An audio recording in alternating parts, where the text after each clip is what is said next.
Voy a presentar a Nicolás de Cusa, eh, un medieval, renacentista, quizás uno de los primeros eh, pensadores que comienzan como a cambiar el contexto medieval en un contexto moderno.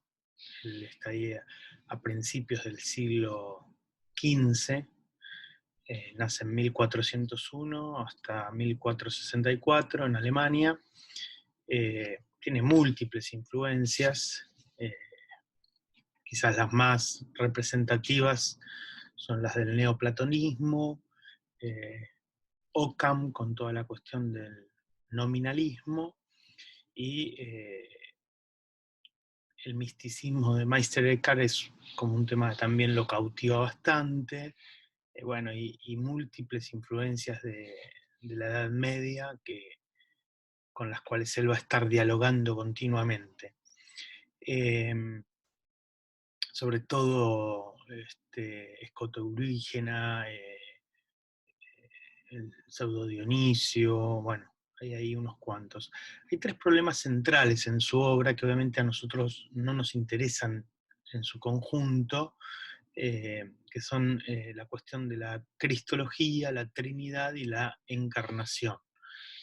Es decir, él a partir de ahí desarrolla una teoría de Dios, eh, y ahí está quizás su obra más interesante, desde el punto de vista de poder pensar una teoría del conocimiento, que es su obra La Docta Ignorancia, en la cual podríamos definir como una teoría de Dios, porque plantea esa relación entre lo finito y lo infinito. Sin embargo, también abre todo un problema en torno a un tema central que va a ir apareciendo en la modernidad y que va a instalar la temática del conocimiento como un tema, este, quizás uno de los principales que aborda la modernidad, eh, que tiene que ver justamente con la posibilidad de alcanzar un saber absoluto, pero desde un punto de vista filosófico y no tan religioso, ¿no? Como quizás en esa búsqueda que hay en el medioevo, esa relación entre fe y razón, que de algún modo queda interrumpida con la obra de Tomás de Aquino o con la obra de Anselmo de Aosta. Bueno, acá podríamos decir que entramos como en otra etapa, ¿sí? También en esa misma relación entre fe y razón. La conciencia de la ignorancia ante lo absoluto, que Dios, eh, entiende, entiende Nicolás de Cusa que oculta un contenido más profundo. Es decir, la infinitud se convierte eh, en un límite de afirmación de la razón sobre sí misma. Eh, entonces, ahí tendríamos que ver justamente cómo empieza como a plantear o a revertir esa relación entre saber e ignorancia en relación a lo absoluto. Tenemos que tener en cuenta ahí que la Edad Media, el conocimiento, tiene que ver con una adquisición que logramos a través de la gracia divina. Es decir, el espíritu logra elevarse hasta Dios, que es el conocimiento absoluto, que es lo absoluto, y que a partir de esa relación con lo absoluto, el hombre conoce a Dios. Recuerden esa famosa frase de Agustín en la cual la relación entre amor y conocimiento. Cuanto más uno ama a Dios, lo absoluto, más lo conoce, y cuanto más lo conoce, más lo ama. Entonces, evidentemente, en esa relación, ¿sí? Hay, hay como hay un convocar de parte de Dios al hombre, al ser humano, eh, a través de la gracia, a través de su don, ¿sí? Que convoca al conocimiento de sí mismo. Y el hombre también se conoce a sí mismo a través de ese conocimiento y esa relación con lo absoluto. Esto, podríamos decir, empieza a modificarse con el pensamiento de Nicolás de Cusa, que quizás no sea un autor con tanta prensa, tan conocido, pero que ha influido en esa etapa renacentista como para empezar a generar en el ámbito de la filosofía ciertos corrimientos y movimientos que permitirán ingresar en los debates del racionalismo, del empirismo, etc. Eh, Dice Cusa que la infinitud pasa del objeto del conocimiento a la función del conocer. Esto, ahí en la doctrina de ignorancia encontramos cómo está este doble problema entre lo que tendría que ver con una mirada, una actitud escéptica, es decir, sobre todo o especialmente sobre el conocimiento de las cosas externas, y por otro lado, la relación con ciertas conjeturas, ¿sí?, que vienen de nuestro espíritu. Particularmente porque todo saber concreto está condicionado y sostenido por la unidad del espíritu, que obviamente esto, eh, lo que dice, lo que entiende Cusa, es que el saber absoluto no es asequible por la razón. Entonces, de algún modo, el saber sobre lo absoluto es una docta ignorancia, porque es la construcción de la ciencia de la ignorancia. Entonces ahí podríamos decir que él empieza a proponerse un camino a través, quizás de esa forma clásica, ¿sí?, que ya veíamos en Aristóteles, a través de los sentidos, ¿sí?, porque él empieza a entender o a plantear que los sentidos no son el fundamento material, eh, ni tampoco son la prueba del saber. Es decir, los sentidos impulsan, ¿sí?, despiertan a las fuerzas intelectuales, que lo mueven al hombre a buscar ese conocimiento. En este sentido tenemos que ver como que hay una negación de lo innato en Nicolás de Cusa. O sea, el conocimiento no tiene que ver con algo que viene dado en la razón, sino que tiene que ver eh, con algo que vamos adquiriendo a partir justamente de la razón y de esas fuerzas intelectuales que van en búsqueda de este conocimiento.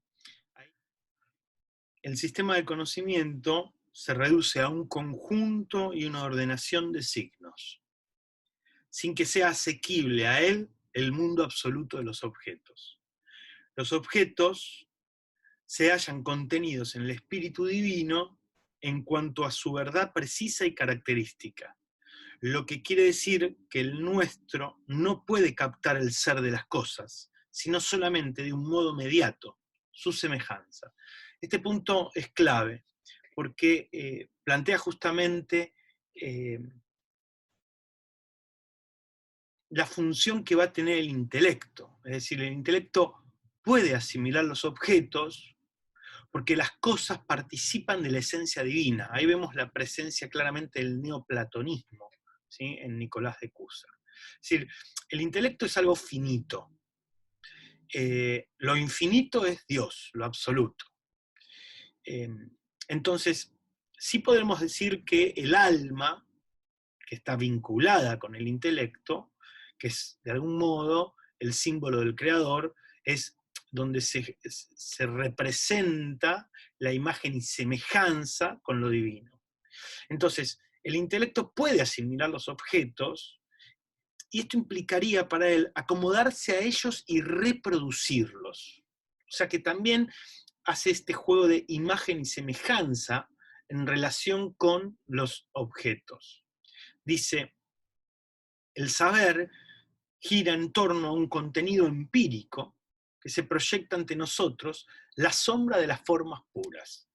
Es decir, esas formas puras van a tener que ver con lo que diríamos, con lo abstracto, ¿sí? Que ahí estaría justamente el reflejo, la imagen de la verdad. O sea, lo finito contiene a lo infinito.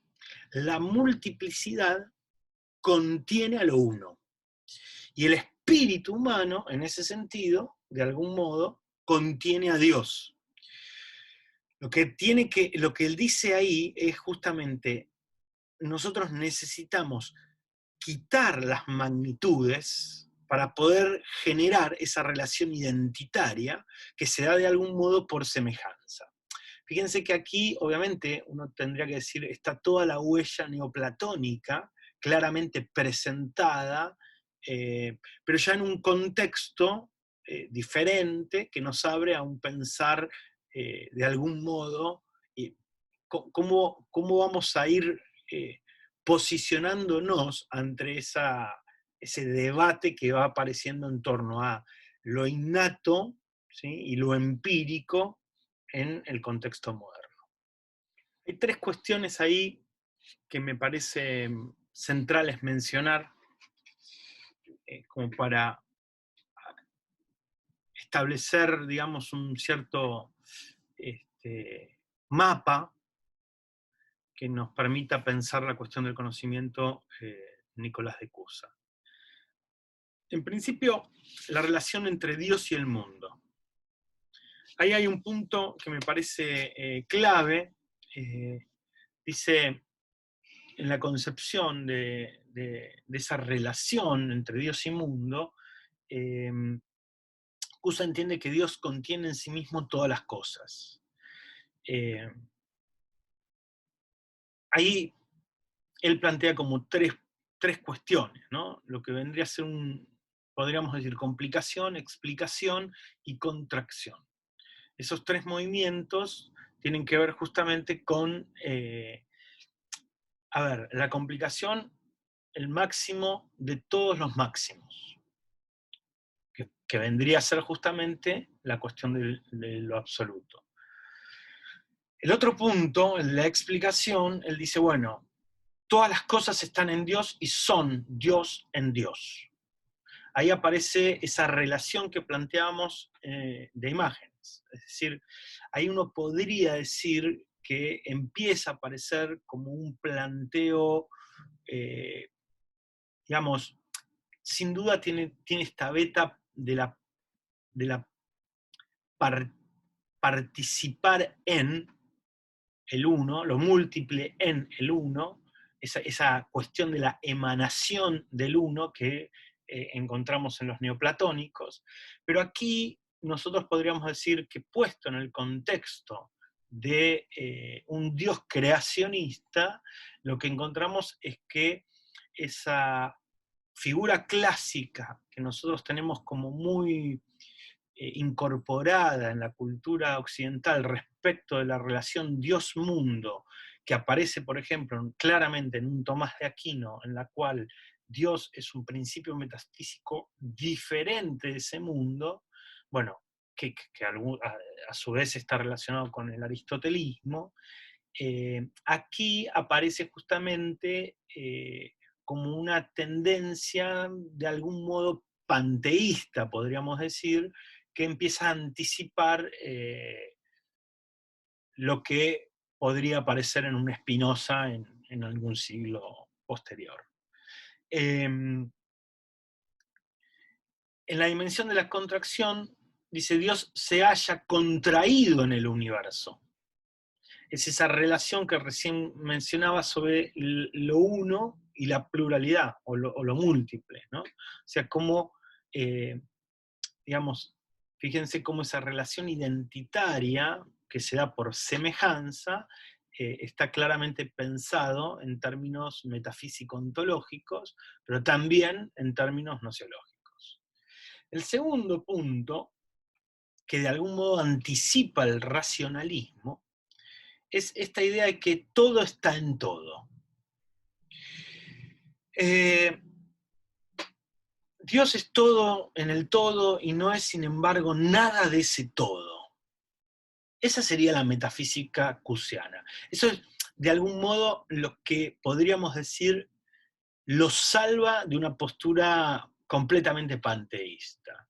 Es decir, ¿qué significa esta idea de todo en todo? El ejemplo que utiliza Nicolás de Cusa es el punto y la línea, el círculo y la línea, y el triángulo y la línea.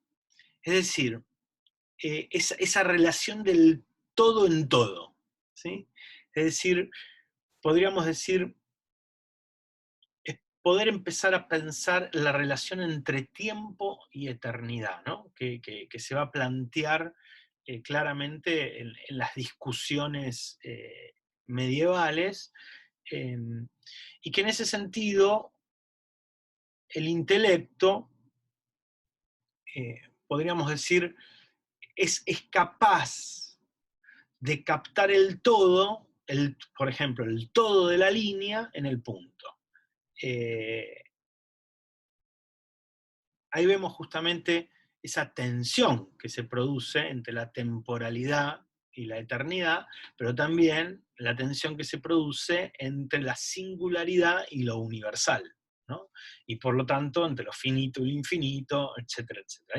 Ahí me parece que está esa tensión que nos quiere plantear la filosofía cusiana en relación a la ignorancia y lo absoluto, y el saber absoluto. Tenemos que pensar que él entiende que el intelecto es fuente y origen de todo juicio, pero no es el fundamento de su esencia misma, sino que es fuente y origen, ¿sí?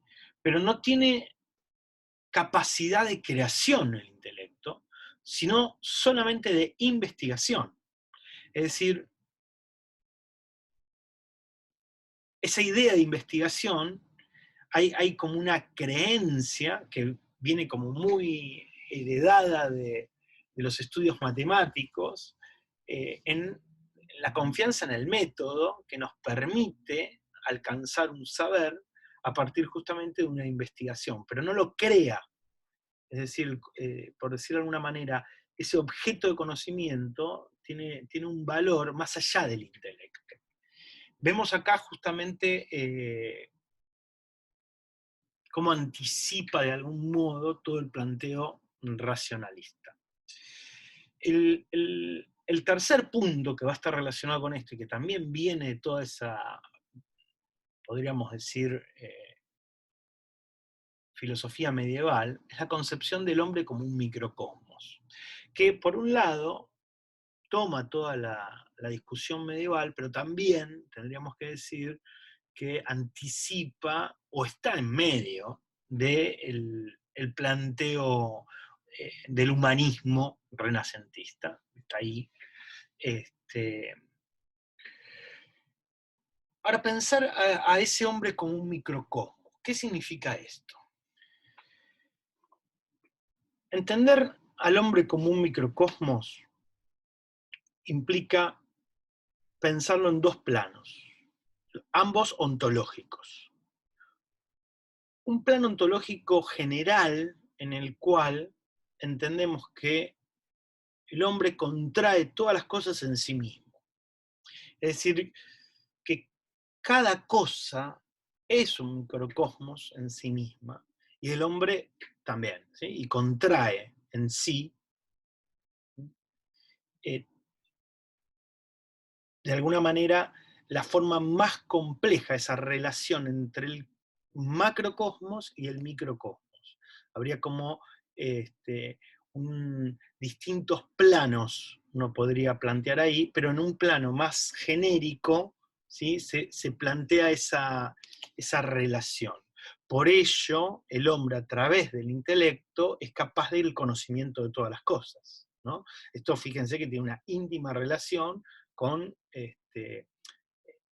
con el pensamiento que él viene desarrollando.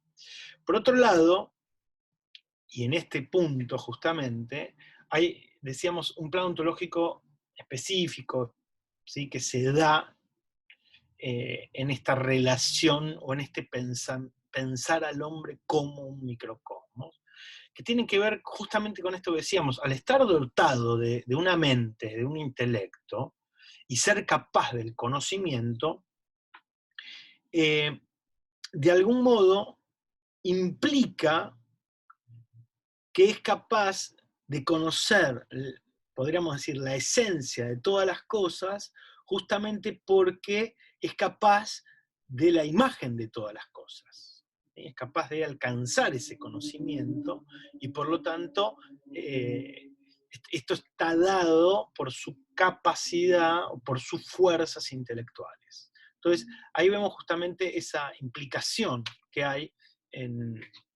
entre el macrocosmos y el microcosmos. Ahí yo quisiera cerrar leyendo, hay unos fragmentos en un texto Conjeturas, dice: es evidente que la unidad de la humanidad, en la medida en que existe contraída en el hombre, complica todas las cosas según la naturaleza de dicha contracción. Recuerden que esta idea de contracción es justamente esta idea de microcosmos, ¿sí? Ahí se juega esa contracción. La virtud de su unidad abraza todas las cosas y la mantiene dentro de los límites de su ámbito, de modo que nada escapa a su poder. Y dice en Juego de Pelota, dice: sin duda, el hombre es un pequeño mundo que también forma parte del grande. En todas partes resplandece el todo, porque la parte es parte del todo, al igual que todo el hombre resplandece en la mano que se halla proporcionada al todo. Sin embargo, en su cabeza, la perfección total del hombre resplandece de un modo más perfecto. De la misma manera, el universo resplandece en cada una de sus partes. Todas las cosas poseen una relación y una proporción con el universo. La perfección de la totalidad del universo resplandece más en pequeño, en aquella parte que se llama hombre. Y por eso el hombre es un mundo perfecto, aunque sea pequeño y forme parte del grande. Bueno, fíjense que ahí claramente él plantea esa relación y plantea también, sigue planteando al hombre como la especie, digamos, o la criatura, mejor dicho, más perfecta y dotada de un intelecto que le permite alcanzar ese saber absoluto. Hay un punto interesante como antecedente, que es que de algún modo, si bien él es cristiano y parte de esa, y está justamente trabajando sobre cuestiones también teológicas, sí es cierto que ahí empieza como a, de algún modo, iniciar una separación, o por lo menos yo lo veo así, de esa tradición en la cual el conocimiento solo se adquiere por la gracia. ¿Sí? O sea, esa búsqueda, esa relación entre fe y razón, en algún punto, al retomar toda esta metafísica neoplatónica, cristianizada obviamente, y de algún modo modernizada, empieza justamente como a abrir una nueva posibilidad en el pensamiento y en la relación que se plantea entre el hombre y el mundo.